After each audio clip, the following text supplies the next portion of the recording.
So today, shoulders. Let's talk about shoulders in a body weight physical exercise practice, specifically yoga. What tends to happen is because we do everything in front of our body, front of the shoulders get strong, back of the shoulders get weak, and we limit our range of motion in advanced or more advanced practices like chaturanga, up dog, downward dog, which may seem basic, but it's not. And we collapse our shoulders forward, engaging our lats too much, squeezing our elbows in chaturanga. And this is basically due to a weakness in the triceps and a weakness in the shoulders. So let's start out with mobility in the shoulders. Okay, first thing we're going to do here, just sitting down, I'm going to roll my shoulders up. Big circles. Okay, I'm going to slump, round, crunch in, shoulders forward, down. I'm going to bring them all the way up to the ears, back, and down the spine, opening the chest. And at this point, I should feel across the clavicle area, I should feel that releasing. And then, big shoulder roll again, slumping. So I'm engaging the upper back to do this as I lift and draw my shoulders back, engaging the rhomboid muscles between my shoulder blades. Draw my shoulder blades back and down the spine. Okay, a couple more of these shoulder rolls. And while I'm doing this, I'm paying attention to how my shoulders feel. Does it feel strange to be back here?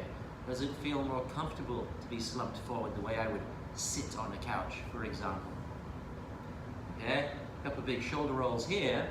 And then we'll come to hands and knees. On the hands and knees, I'll basically do the same thing without as much spinal movement. So I've got a neutral pelvis, spine is pretty neutral, and first of all, I'm going to squeeze my shoulder blades together, keeping my elbows straight,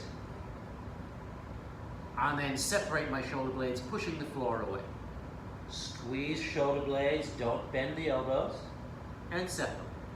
Squeeze together, separate, squeeze, separate. From here, I'm going to move my body now around my arms. My arms will stay static and my body will do that shoulder roll. I'm not shifting forward and backwards with my arms. I'm keeping my shoulders aligned over my wrists. I'm learning to move my body around my arms. Big shoulder rolls, the same thing I was doing sitting down. Moving through the range of the motion in the shoulders and just basically warming them up. From here, I'll take this to a plank if I have that strength to maintain my core aligned, and I'll do the same thing. Squeeze shoulders, press together. Squeeze shoulder blades, press together. I'm lifting my front of my ribs in, pressing my tailbone toward my heels, keeping my core engaged, and developing now strength in the shoulders. Then I might add the next part, which was the shoulder roll, down, forward, moving around my arms with my body, keeping my shoulders aligned over my wrists. Same shoulder roll I did when I was sitting. I can shift back to downward facing dog. Just release the shoulders down, bend my knees, drawing my belt buckle into my spine. Come back down to the knees. Now we'll take the arms up overhead.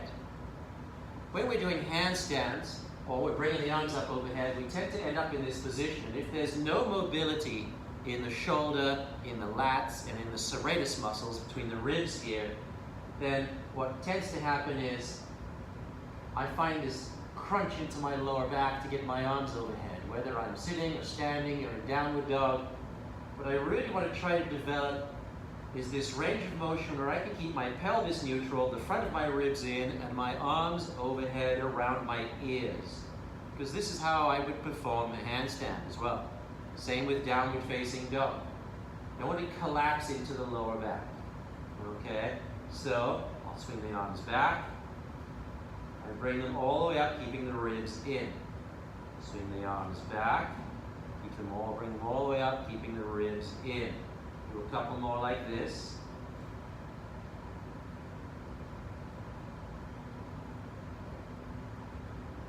And then maybe bring the arms back behind me, opening the front of the chest and the clavicle area.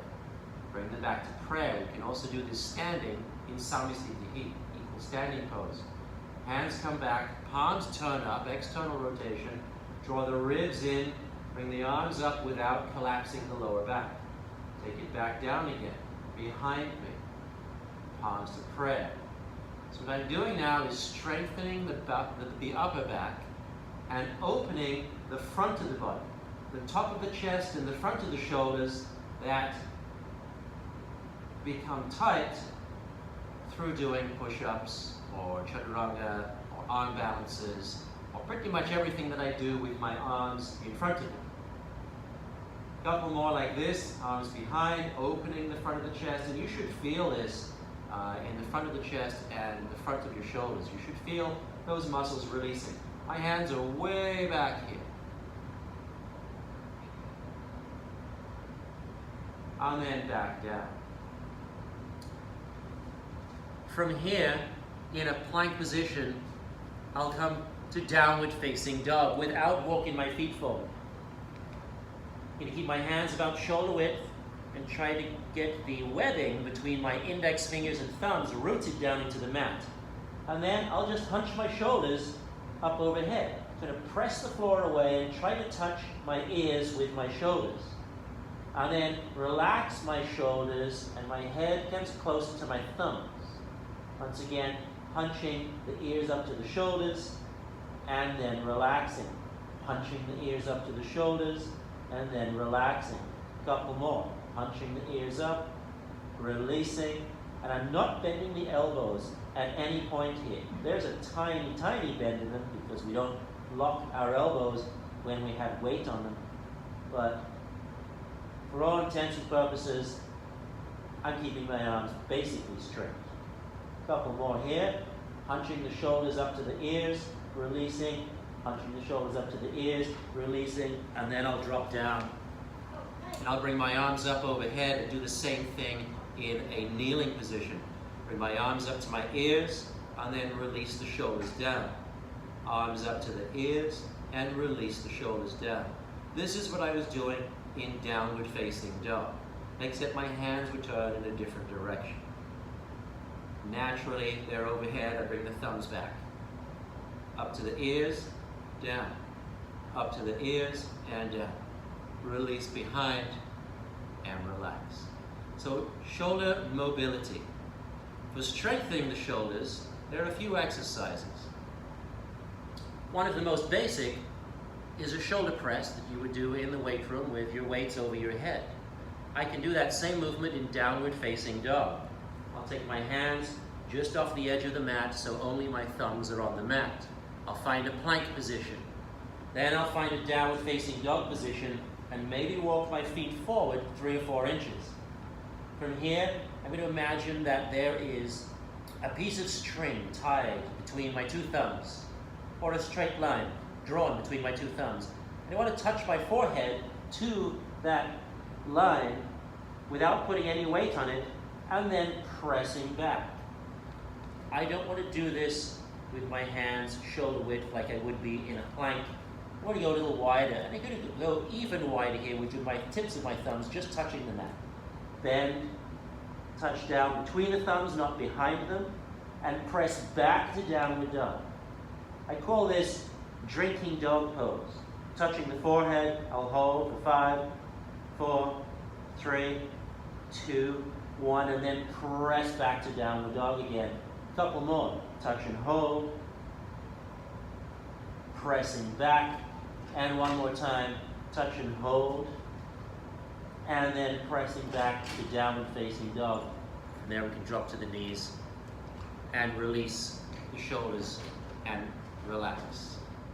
So here are a couple of great exercises that you can do to release your shoulders, particularly the rotator cuffs.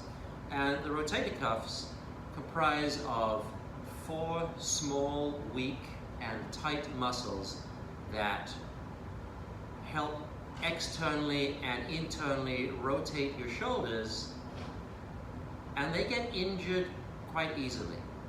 They get injured because they're weak, they're small, and they're tight. So to work these rotator cuffs and to release them, first one is I'm going to hold a tray in my hands here. I'm going to make a figure eight with my fingertips. Turn my fingers in a figure eight, bring them in towards me, scooping under, rotate, palms forward, scoop under, hold the tray. I'm going to make this figure eight or infinity symbol with my fingertips. Internal rotation, turning the thumbs out, external rotation. Fingers turn in, internal rotation, thumb turns out, external rotation. So with this, I'm moving through the rotator cuff in each shoulder. Then I'll reverse the direction, wiping and hooking, and wiping and hooking, and wiping and hooking, and wiping and hooking through. A couple more.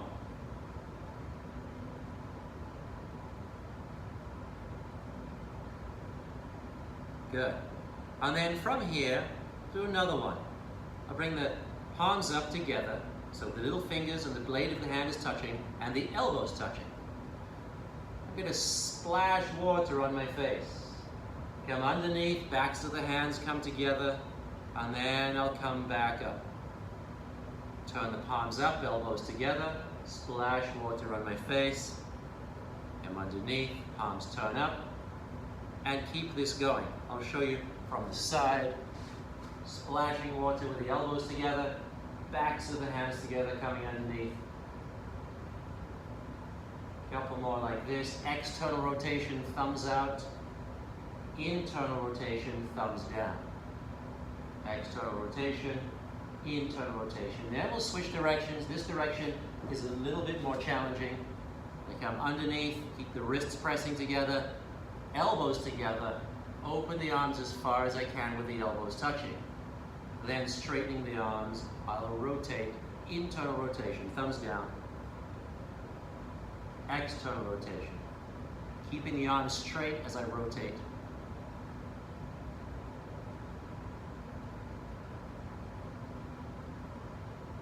And this is a great way to release and help strengthen your rotator cuffs. I teach this in almost every yoga class that I teach. Let's take one more. And then just to release there, we roll the shoulders out.